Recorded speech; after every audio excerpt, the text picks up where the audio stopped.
Hi, this is Luca Indrio from NECROT, and you're watching some extreme metal on Capital Chaos TV.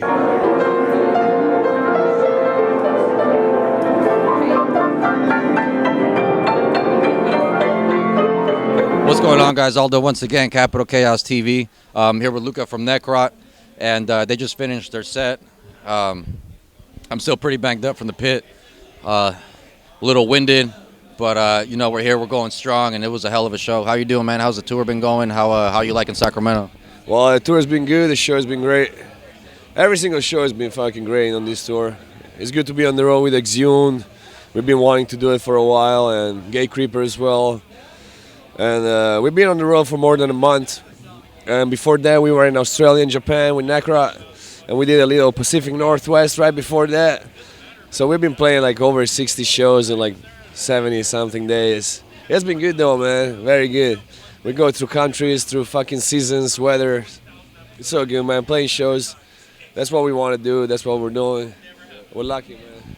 What's the hardest part about being on tour for so long? I would imagine it kind of changes your perspective on things, just seeing every part of the world in such a little amount of time.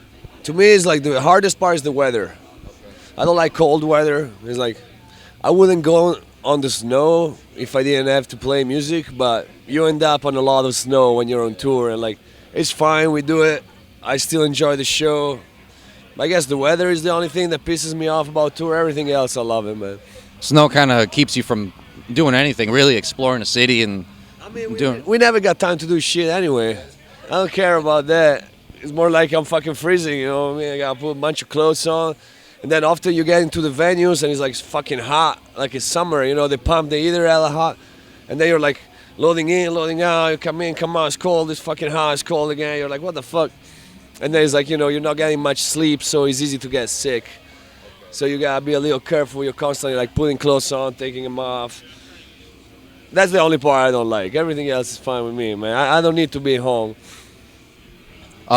Being from Italy, and then you've been staying in Oakland for a while with these guys and seeing how Oakland is and shit. And what's the hardest part about the diversity, man? Like you coming from another country, being in a death metal band. Like being in a death metal band is already, you kind of set yourself apart from society. Just they kind of see you different. And how has the diversity been treating you, being in a death metal band and being with NECROT of all bands? Everything is fine, man. I don't care. The word is the word. People is fucking people everywhere. It's the same shit everywhere, man. It changes a little bit, but like it's little shades of the same colors and stuff. You know what I mean? It's like people are persons and they behave similarly, and like it's good to be in the music scene. You know, we all share the same passion for music, for extreme music. You know, we're all here for death metal. Totally. I don't mind being far from where I grew up. I don't mind being on tour. I don't feel like I need to be anywhere specifically, you know what I mean? I care about doing what I want to do more than being where I want to be. Yeah, man. Yeah, what sets NECROT apart from any other death metal band right now? Because I hold you guys up on a pedestal after Blood Offerings. That was a really good album. And how do you guys feel after releasing such a powerful album, and where does that put you guys in death metal? It feels good, man. We've been getting getting a lot of tours out of that album. We've been able to play with lots of bands that we've been like, fans of before we met the guys in Morbid and Morbid Angel, Cannibal Corpse, Immolation. We went on tour with Suffocation. It's like these guys. It's like we've been playing such cool shows, and like it's good to be part of this. It's like that's what we wanted to do. That's what we're doing. We're playing death metal.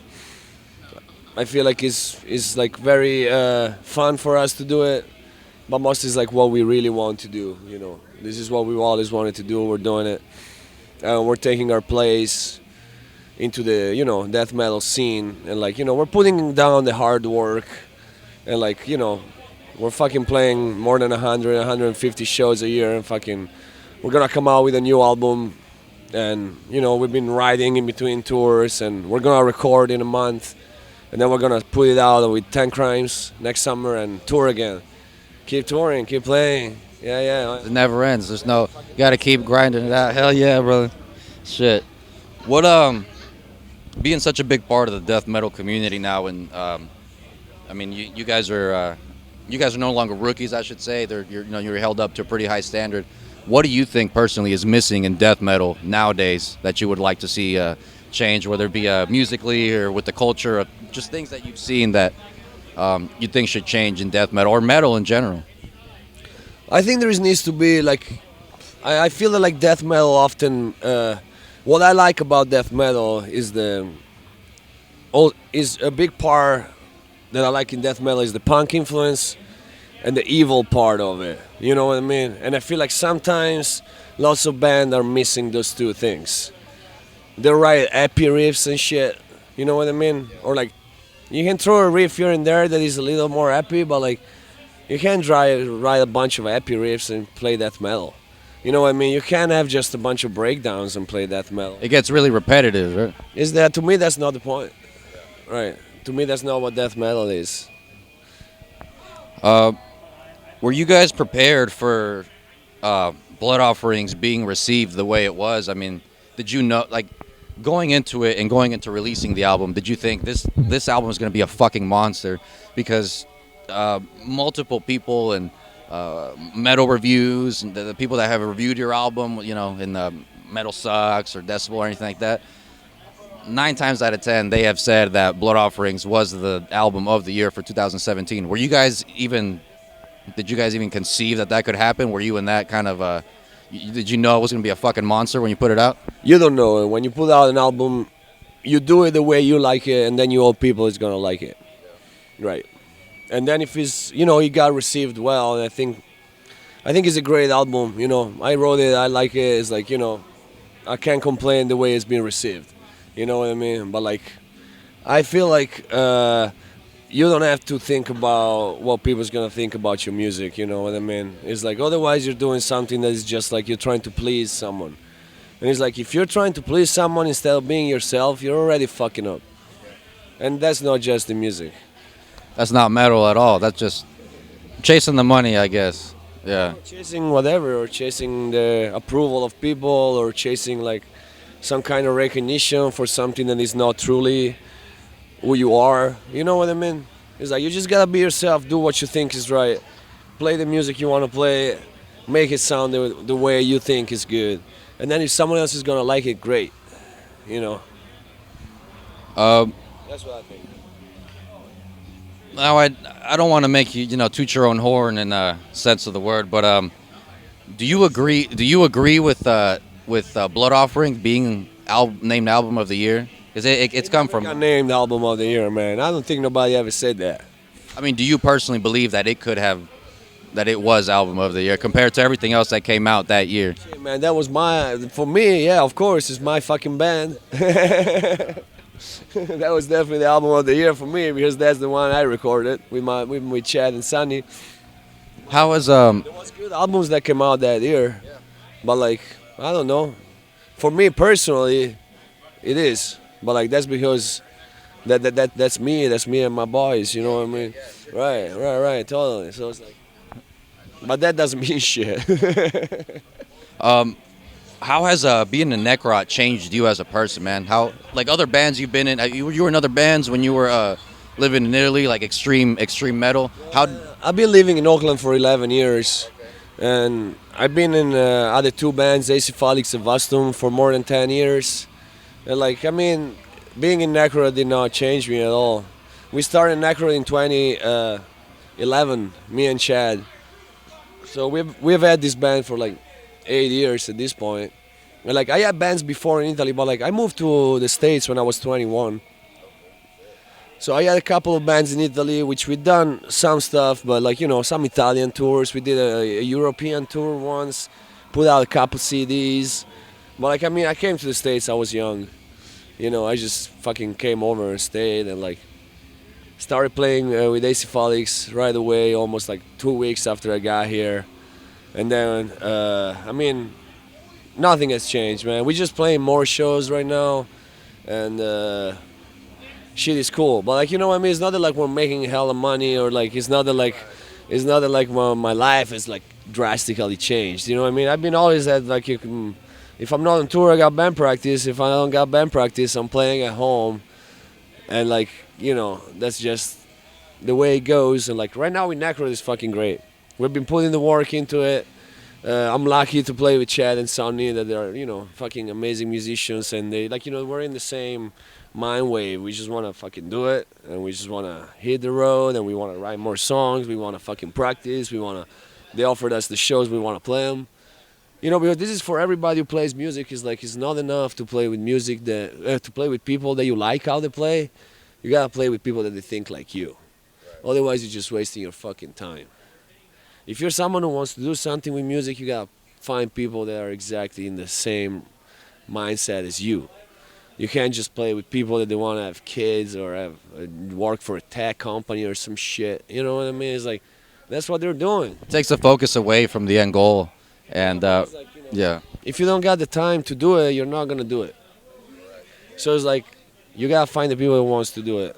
And it's like, you know, I was lucky that I found Chad and Sonny. how did that come about, man? How did you guys even get together? Because I know Oakland Bay Area bands in general are set to a higher standard because, you know, of the thrash scene and everything that's come out. I mean, there's hardly I don't want to say there's a bad band that's ever come out of, you know, that area, because I can't even name one. No, but like, you know, I was playing with Acephalix at the time. Chad was playing in a band called Bruxers. We're talking about like 2010, 9 years ago. We happened to play a couple of shows together. And then we happened to try out Chad for Acephalix European tour because our drummer couldn't go. So we started playing with him. Then we decided to go with another guy that was also trying for that tour. Anyway, me and Chad started the band at that point because we wanted to play together. We found chemistry, whatever. So we started NECROT. We recorded a couple of demo tapes, and we put them out DIY ourselves. We started trading them online and shit. And then we were waiting for, like, we're gonna do a 3-piece band, death metal. We're not gonna get in the band anybody who doesn't have the mindset or the time to do it. So we waited. We waited until we found the right person. And like, Sonny at the time was playing with Saviors, and they were touring a lot. Then his band moved to LA, and like me and Sonny hung out, and he was like, "Oh, I miss having a band in Oakland." And I was like, "Man, me and Chad are doing this thing. You want to check it out?" I gave him the tapes. He liked it. We started practicing together. But I knew that Sonny was someone who was gonna hit the road with us. I knew that Sonny was gonna be someone who was gonna go 100% on it, because that's what he's been doing all his life. So it's like me and Chad pretty much waited until the right guitar player would show up. Because we had people asking us, we're like, "Oh, I want to play with you guys." And we were like, "No, dude. You get 2 weeks off a week and you're super into your job and you want to have a kid with your wife. Like, go do that." Pretty much. So like then we came together with Sonny, we started touring, we did another tape. And then, like, you know, and everything else came together after. Yeah, man, that's it's really hard to keep the end goal in mind. I mean, there's a lot of times where you just want to give up and like, why am I doing this shit? And Shit, man, it's like having a band is like, for the longest time, is like having 2 jobs. You know, you go to work because you gotta go to work, and then when you on your free time, you just do the band. And then you go on tour and you break even, or like, you know, you make very little money or you lose money, you keep doing it. You put out the record, you save money from your job, and, you know, put out the record yourself or whatever. You know what I mean? It's like, for the longest time, it's like a struggle. You know what I mean? It's like you're spending your money on it, you're spending all your free time on it, you still have to deal with fucking work and shit, you know? And then eventually, you know, you start making some money on the road. Eventually, you're starting to get some free records from a record label after you put out the record or whatever, you know what I mean? Slowly, like, it starts working out. But it's like, it's nothing that, like, you know, oh, you know, I put out a fucking CD and like, oh, this big label is gonna scoop me up and give me all this fucking money. You know what I mean? that's not how it works. It's like you're gonna mail it to a big fucking like Capitol Records or some shit, and they're gonna find it and sign you. That shit doesn't work like that. And even if they do, then nothing's gonna happen anyway. You know what I mean? It's like you gotta put the hard work into it. And it's like, my advice is to do everything DIY for as long as possible, as long as you can. And only deal with people that are real. You know what I mean? Only deal with fucking people that they're like, you know, passionate about what they do. Don't trust nobody who's talking about like business and blah blah blah and stupid shit. You know, someone that is not direct, someone that is not saying things how they are and all of that. You know what I mean? It's like, only deal with people that you trust and you want to deal with. Do as much as you can by yourself. That's some good advice, man. I wish somebody would have told me that, when I was a young teenager trying to start a death metal band, and everyone has their own different playing styles, and it's hard to find a brother in extreme metal, and going to these metal shows, that's the way to do it. It's kind of like I'm sitting here talking to you, but I already feel like I already, what I'm saying, like I already know you, like we've already been, just from being at that metal. Because we do say similar shit, right? You got your band, I got my band. We're going through phases of having a band, and like maybe that's why you feel a connection. Yeah, this is the only group of people that's never judged me for anything, and all they care about is just having a good fucking time, man, in death metal, and that's what it's all about. I got a question for you, man. What kind of music other than death metal do you listen to? Not so much for like inspiration for your albums, but just in general. What else other than death metal do you like listening to get it going? I like a lot of shit. I like punk, crust. I like oldies. I like whatever, man. Sometimes it's time for reggae, sometimes it's time for whatever. But like, I mostly listen to metal, man. I'm not a big fan of heavy metal. Like, I can dig like Black Sabbath or a little darker stuff, but like, I like death metal. I like thrash metal, not all of it. I like Sodom. I like shit that is a little more evil. I like punk. More like a black thrash kind of. I'm like, when we're on tour, like, we listen to all kinds of shit in the fucking van. I enjoy all of it, whatever. I don't like, newer shit. I don't like trap or like fucking, newer hip hop or like all that garbage, you know what I mean? Or like fucking commercial radio music. Hey, let me ask you something real quick, man. Right now that you said trap, so I've been noticing in the mainstream media, there's been a lot of fucking people, man, that get death metal shirts and death metal merchandise, and they wear it like it's like it's a fashion statement. Now a lot of musicians have said, I don't give a fuck, whatever. They're buying shirts, I'm doing my thing. I don't give a fuck about those people. But like, how do you see that? Somebody that listens to fucking trap music and they'll go buy a Napalm Death shirt because they think it looks edgy and cool, and they have nothing to do with the scene and what we're all about. How do you feel about that, just from a musician's point of view? I don't care what those people do, man. I don't give a fuck, for real. Yeah, I really don't care, man. It's really, I don't understand. It's really controversial in the metal community. Like, I don't know if you've, been. I didn't know, man. I didn't know those guys were wearing Napalm Death shirts, but like, I don't care. I don't know what to think. It's like, they're probably just doing it for, like you say, like, to be edgy or some shit. They're like, oh, this is extreme music. Oh, I want to be cool. I don't know. Like, if you saw Kim Kardashian wearing a NECROT shirt, it's fucking publicity at that point, right? Yeah, but it would be kind of like, that's really something I don't care about, man. That's like, that word for me, it doesn't exist. I barely watch TV, you know what I mean? It's like, I don't give a shit. I don't got no subscriptions. I got no Netflix, I got nothing. I don't give a shit, man. Like, fuck yeah. All right, man. I got one more for you, man. Is there anything different that you're trying to do for this new album? What is your mentality from Blood Offerings? That was really dark, really macabre. It was a killer album, really deep. Is there anything you're doing different on this album? No, it's the same shit. Yeah, pretty much. It's kind of like a continuation of that album. I would say something like that. Yeah, it's like I don't think about it too much. When I write, when we arrange the songs together in the studio, it's like we know what we like. We have a pretty clear idea, and it's like I feel like the style is gonna be pretty fucking similar. It's not gonna be like a copy of that album. You know what I mean? It's gonna be totally different, but it's gonna be the same shit. It's gonna be death metal, yeah, shit. I got one more question for you, brother, before we take off. Me and Matt from Exhumed and Zoran, we were just chatting it up a bit and saying, talking shit, drinking beer. We were saying, man, have you ever, because personally it's happened to me, it's happened, I'm sure it's happened to everybody. Have you ever been disappointed by somebody that you held as your idol in the metal community? Like, you go to meet someone and then they fucking turn out to be a dick, and, you held them really high because of their music. And No. No, it did not happen to me. Well, everybody we met so far, like, you know, I just told you, like, those bands I named earlier, they're like really cool people. Like, so far, everybody in the death metal community I've met has been chill or great or at least like normal, you know what I mean? Right. I don't hate anybody. I met the guys in Morbid Angel, Cannibal Corpse. We've been on the road for a month together. Like, we play with Possessed. We play like with, like, you know, some of like iconic bands and shit. And, like, everybody's super fucking chill, man. Because I mean, this is not rock star music. You know what I mean? You know what I mean? It's like none of those people thinks they're like some gods or some shit. You know, they're just fucking people, man. And they're like, you know, drinking beers and playing death metal, like straight up.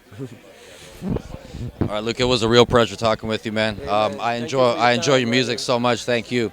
Guys, NECROT Blood Offerings has been, go get that shit. Fucking brutal. I'm Aldo from Capital Chaos. Thank you, Sacramento. This album, man. Watch out for NECROT's next album next summer, man. You guys aren't ready for this shit. 10 Crimes Records.